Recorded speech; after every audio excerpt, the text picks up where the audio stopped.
I have the pleasure to present to you Dr. Martin Luther King, Jr.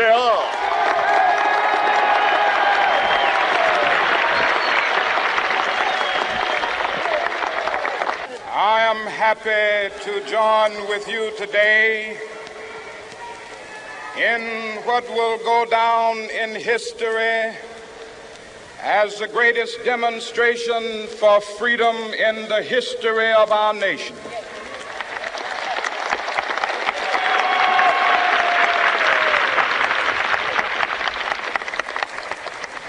Five score years ago, a great American in whose symbolic shadow we stand today signed the Emancipation Proclamation. This momentous decree came as a great beacon light of hope to millions of Negro slaves who had been seared in the flames of withering injustice. It came as a joyous daybreak to end the long night of their captivity. But 100 years later, the Negro still is not free. 100 years later,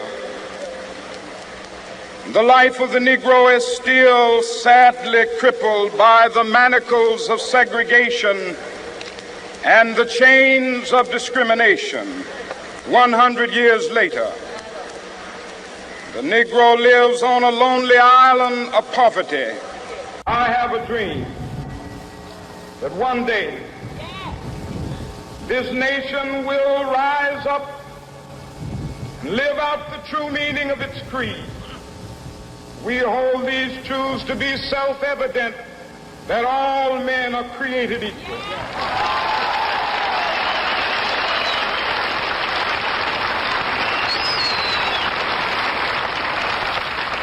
I have a dream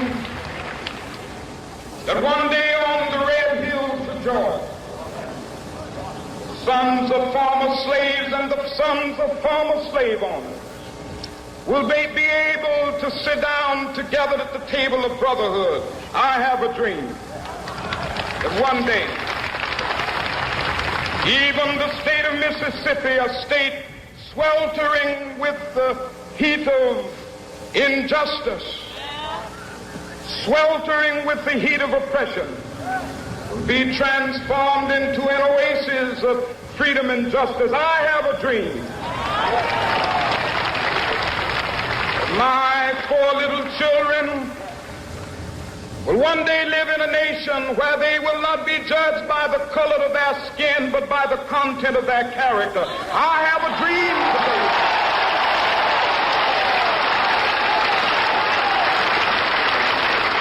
I have a dream that one day, down in Alabama, with its vicious racists, with its governor having his lips dripping with the words of interposition and nullification. One day right there in Alabama, little black boys and black girls will be able to join hands with little white boys and white girls as sisters and brothers. I have a dream today.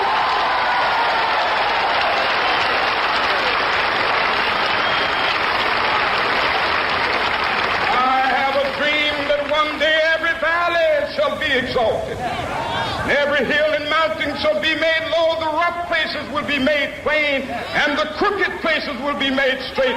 And the glory of the Lord shall be revealed, and all flesh shall see it together. This is our hope. This is the faith that I go back to the South with. With this faith, we will be able to hew out of the mountain of despair a stone of hope.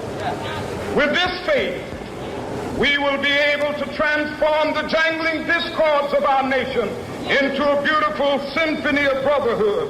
With this faith, we will be able to work together, to pray together, to struggle together, to go to jail together, to stand up for freedom together, knowing that we will be free one day.